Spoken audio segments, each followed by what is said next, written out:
हाय जानवी जी, आप कैसे हैं? कुछ सवाल हैं आपके लिए जी। मीडिया की तरफ से, तो मैं शुरू करता हूँ। जी। आपका सबसे अच्छा बॉन्ड किसके साथ बना सारे 50 कंटेस्टेंट्स में? और मतलब अब तो ये लाइफ लॉन्ग फ्रेंड्स रहेंगे, ऐसा कोई फ्रेंड था आपका? सबसे ज़्यादा नज़दीक वाला बॉन्ड तो मेरा निकी के साथ बना है, क्योंकि हम लोग पहले से ही फ्रेंड्स थे। बट मेरा अच्छा बॉन्ड है श्रुतिका के साथ, चाहत है, मनीषा रानी है, रजत है, दिग्विजय है, फैज़ है, फैज़ू है। तो सबके साथ बहुत अच्छा बॉन्ड बना है और हम आगे भी बहुत सारे सालों तक फ्रेंड्स रहेंगे। और सबसे ज्यादा गुस्सा किस पर आया कि इनका तो कभी फ्यूचर में चेहरा ही नहीं देखना है ना, मैं इन्हें मिलना पसंद करूंगी? नेहल, आरुषि, कभी नहीं देखूंगी मैं इनका चेहरा, कभी नहीं। I hate. कोई पर्टिकुलर रीजन क्यों आप इनका चेहरा नहीं देखना एक चाहेंगे? तो आरुषि ने मुझे नॉमिनेट किया और कुछ वैलिड रीजन नहीं दिया। रीजन भी उसने इतना पकाव दिया कि मेरी बातचीत नहीं हुई। तो भाई तू है कौन? तू कौन है? मैं क्यों आके आपसे बात करूं? ये आपका भी काम है ना, आप आओ मेरे से, मैं हम बात करेंगे। तो नहीं तो मुझे वो अच्छी नहीं लगी। और नेहल तो मुझे पहले से ही, क्योंकि वो बहुत ओवर स्मार्ट है, जो कि वो है नहीं रियल में। वो दिखाती है कि मैं बहुत ओवर स्मार्ट हूँ, मैं सब कर सकती हूँ, ये कर सकती हूँ, वो कर सकती हूँ, बट वो कुछ नहीं कर सकती। सो मुझे नेहल भी बिल्कुल पसंद नहीं है और मैं इन दोनों का चेहरा कभी नहीं देखूंगी। क्या एक लाइफ लेसन सीखने को मिला इतने दिनों में और इतने सारों लोगों के बीच में रह के? लेसन तो मुझे कुछ नहीं मिला, क्योंकि इन सभी से मुझे कुछ भी नहीं सीखना है। मैं जो हूँ, जैसी हूँ, अच्छी हूँ और स्ट्रांग हूँ।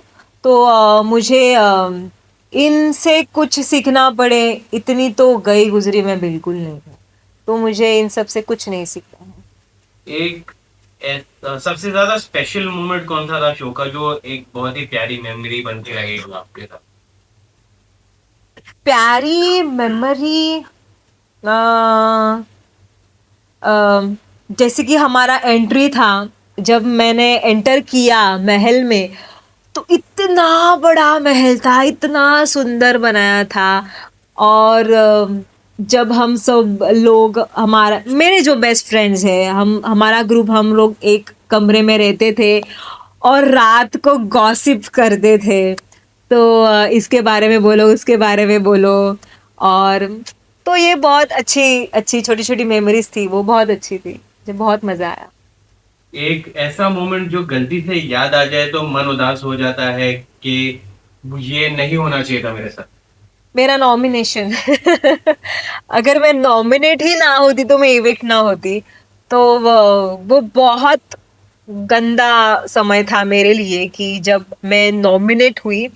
और मेरी गलती ये थी कि मैंने बहुत ओवर कॉन्फिडेंस से बोला कि मेरे दोस्त मुझे बचा लेंगे। मेरे दोस्त मुझे बचा लेते अगर वो बाहर रहते, पर वो सब मेरे साथ, मेरे बाद में सब नॉमिनेशन में आ गए। तो मेरे दोस्त भी अंदर नहीं थे। तो वो सबसे बुरा दिन था मेरे लिए, सबसे बुरा। जब आप 250 से बाहर आ रहे थे तो क्या चल रहा था आपके मन में? थोड़ी सी खुशी थी, थोड़ी सी उदासी थी, एग्जैक्टली क्या सोच रहे थे उस मोमेंट में? मैं कुछ नहीं सोच रही थी। मैं बस इमोशनली बहुत हर्ट हो चुकी थी, क्योंकि अनएक्सपेक्टेड था ये सब कुछ। क्योंकि शिव ने ऐसा किया, मेरा नाम सजेस्ट किया कि जानवी को नॉमिनेट करो। तो जब मैं शिव से झगड़ा भी कर रही थी ना, तब मैं रो रही थी। क्योंकि जब हम हमारे अपनों के साथ जब झगड़ा करते हैं ना, तब हमारे आंसू निकल आते हैं कि मैं मेरे दोस्त के साथ झगड़ा नहीं कर सकती यार। और उसने मुझे नॉमिनेट किया है, तो मुझे नॉमिनेशन का दुख नहीं था, मुझे इविक्ट होने का दुख नहीं था, मुझे दुख था कि शिव ने मुझे नॉमिनेट किया, बस इतना ही।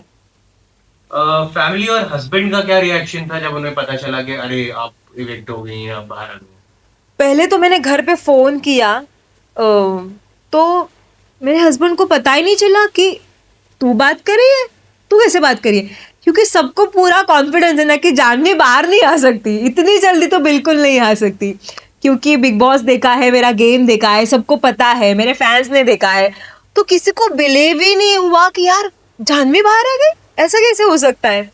बट ऑफ कोर्स ये इंटरनल वोटिंग का था, अगर बाहर की वोटिंग रहती तो मैं इन सबको दिखाती कि मेरे फैंस कितने अच्छे हैं और मुझसे कितना प्यार करते हैं पूरा महाराष्ट्र। अ, आपके हिसाब से वो मास्क के पीछे कौन है? कौन पुश कर रहा है 250? ये तो बहुत बड़ा सस्पेंस है, मुझे बिल्कुल नहीं पता, पर शाहरुख खान जी होने चाहिए, सलमान खान जी होने चाहिए, पर ये ऐसा नहीं है, मुझे पता है। बट ऐसा मैं इमेजिन करी हूँ, शायद वो होंगे तो मजा आ जाएगा।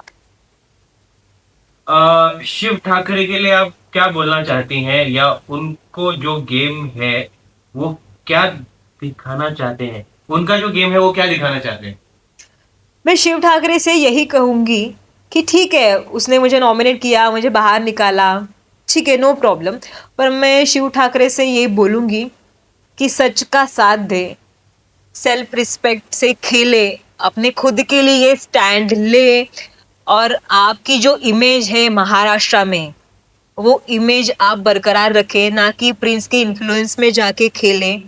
आप आपके अपने डिसीजंस ले सकते हो, तो आप उतने कैपेबल हो, तो आप अच्छा खेलो, सच्चाई से खेलो, ना कि किसी के इन्फ्लुएंस में आके खेलो। आप अच्छे बंदे हो, आप अच्छा कर सकते हो, तो आप अच्छा करो, और मैं दिल से चाहती हूँ कि शिव जीते ये शो, क्योंकि जैसा वो है वैसे मैं नहीं हूँ, तो मैं दिल से चाहती हूँ कि वो शो जीते। आपको सबसे सही गेम महल में किसका लग रहा है?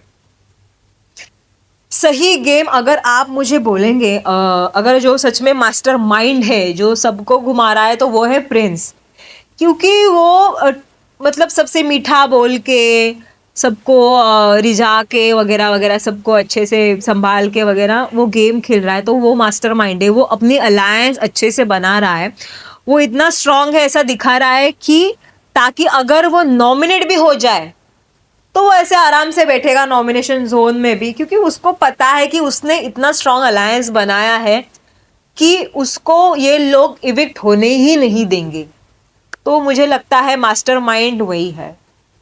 आपके हिसाब से आप किस ग्रुप में होती तो आपके शायद बचने के चांसेस ज्यादा रहते, या महल में रहने के चांसेस ज्यादा रहते? जी नहीं नहीं नहीं, मैं मेरे ग्रुप में ही ठीक थी, क्योंकि यहाँ पे जो हम सबका बॉन्डिंग था वो बहुत अच्छा वाला बॉन्डिंग था, और मैं सबसे कनेक्ट हुई थी, और मुझे नहीं लगता कि अगर मैं प्रिंस वाले ग्रुप में भी जाती तो मैं इतना, क्योंकि वो सब लोग अपने अपनी ईगो में है, सब लोग अपने अपनी ईगो में है, और मैं किसी की इन्फ्लुएंस में आके नहीं खेलना चाहती कि प्रिंस बोलेगा ऐसा करो वैसा करो, ऐसी बंदी मैं हूं नहीं, मैं किसी के बाप की नहीं सुनती, मैं खुद की ही सुनती हूँ, और हमारा ग्रुप ऐसा था कि आपको जो करना है ना वो करो, आपका डिसीजन होगा, तो मैं अपने ही ग्रुप में ठीक थी, क्योंकि वहां पे मैं मेरी मर्जी की रानी थी, और मैं कभी भी प्रिंस वाले ग्रुप में नहीं जाना चाहूंगी। आप आर्य जाधव और निकी रंगोली को मारने की बात पर क्या कहना चाहते हो आप? जब आर्य ने निकी को चाटा मारने की धमकी दी थी और गाली दी थी। जी हाँ, ये मराठी बिग बॉस में हुआ था, और इस द 50 में आके अपनी आर्या जो है वो 10 बार सबको जा जा के बोल रही है, मैंने तो इसको चाटा मारा था और बाहर निकली थी, मैंने तो इसको चाटा मारा था और बाहर निकली थी। बहन, तू बाहर निकली नहीं थे, तुझको निकाल दिया था गेम से, क्योंकि, और ये जो बात तू प्राउडली बोल रही है ना कि मैंने इसको मारा था और निकली थी, ये प्राउड वाली बात है नहीं, क्योंकि सबसे बड़ा नियम होता है रियलिटी शो का कि आप किसी के भी ऊपर हाथ नहीं उठा सकते।